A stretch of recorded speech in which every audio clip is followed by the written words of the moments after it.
सिर्फ एक रात में आपके चेहरे और हाथों की सख्त और ढीठ झुर्रियां बिल्कुल गायब हो जाएंगी। आपका लटका बूढ़ा चेहरा टाइट और जवान हो जाएगा, वो भी सिर्फ एक रात में। अगर आपके चेहरे और हाथों पर बहुत ज्यादा झुर्रियां नुमाया हो रही हैं, चेहरे और हाथों की जिल्द बहुत ज्यादा खुरदरी और रफ है, चेहरे पर खुश्की इतनी ज्यादा है कि पैचेस बन गए हैं खुश्की के, और स्किन उतरने लगी है ड्राइनेस की वजह से, तो इस रेमेडी का सिर्फ एक बार इस्तेमाल आपके चेहरे और हाथों की स्किन को नरम और मुलायम और स्मूथ कर देगा। ये रेमेडी आपके चेहरे को बेपनाह गोरा करेगी। अगर आप अपनी उम्र में ज्यादा हैं या किसी वजह से अपनी उम्र से डबल लगते हैं तो इस रेमेडी का इस्तेमाल आपको दोबारा से जवान कर देगा। बिस्मिल्लाहिर्रहमानिर्रहीम। अस्सलाम वालेकुम। उम्मीद करती हूँ आप सब खैरियत से होंगे। तो इस रेमेडी को बनाने के लिए आपने लेना है ये सफेद पत्थर, जो सदियों से चेहरे की खूबसूरती को बढ़ाने, सदा जवान रखने के लिए इस्तेमाल होता आ रहा है। ये फटकरी है यानी कि एलम। ये चेहरे पर फौरी खिंचाव और तनाव पैदा करती है, छोटी बड़ी फाइन लाइंस और चेहरे की बारीक लकीरों को तेजी से खत्म करके चेहरा खूबसूरत और जवान बनाती है। कोलेजन की रफ्तार को बूस्ट करती है, जिससे बुढ़ापा बहुत ही सुस्त रफ्तार हो जाता है, यानी कि जो अनासर हमें बूढ़ा दिखाते हैं हमारी जिल्द को, हमारे हाथों को, या चाहे वो जिस्म का कोई भी पार्ट हो, पर वो तमाम अनासर असर नहीं करते, जिसकी वजह से हम हमेशा जवान और हसीन नजर आते हैं। फिटकरी यानी कि एलम का छोटा सा टुकड़ा लेकर आपने इसको लोहे के गर्म तवे पर डालकर क्रिस्पी कर लेना है हल्की आंच पर।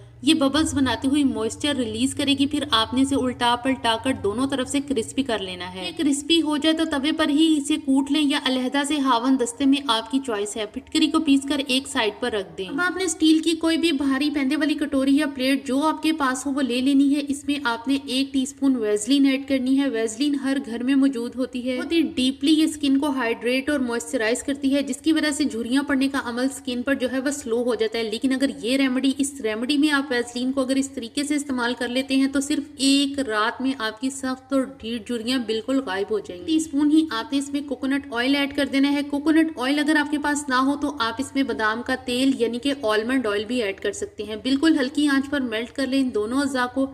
जब ये दोनों अज्जा मेल्ट हो जाएं, आपस में कंबाइन हो जाएं, तो सिर्फ 1 मिनट हल्की आंच पर इन्हें पकाएं, फिर चूल्हा बंद कर दें। रेमेडी अगर आप अपने बूढ़े लटके ढीले चेहरे पर लगा लेते हैं तो आपको किसी भी बोटॉक्स, किसी भी एंटी एजिंग ट्रीटमेंट, सर्जरी, किसी भी किस्म के सीरम, कोई भी एंटी एजिंग प्रोडक्ट्स अपने चेहरे पर लगाने की जरूरत ही नहीं रहेगी। ये रेमेडी आपको 100% आपके चेहरे को टाइट और जवान रखने के लिए वो काम करेगी जो महंगे महंगे एंटी एजिंग ट्रीटमेंट, जिनकी कीमतें आसमान से बातें करती हैं, और ये ट्रीटमेंट इतने महंगे हैं कि आम आदमी के बस की बात नहीं। दोनों ऑयल्स को आपने शीशे के बोल में ट्रांसफर कर देना है, और जब ये दोनों अज्जा ठंडे हो जाएं तो इसमें 2 चुटकी फिटकरी जो पीस कर रखी थी वो ऐड कर दें और अच्छे से मिक्स कर लें। ये बिल्कुल एक वेजलिन की फॉर्म में दोबारा से आ जाएगी। 1 डिस्प्रिन आपने पीस कर इस मिक्सचर में शामिल कर देनी है। डिस्प्रिन को आपने जो है वो अच्छे से पीसना है, इसके जर्रे ना रहें, क्योंकि इस रेमेडी में डिस्प्रिन जो है वो डिजोल्व नहीं होगी। डिस्प्रिन जो है वो सिर्फ पानी में डिजोल्व होती है, इसलिए आपने इसको अच्छी तरह से पीस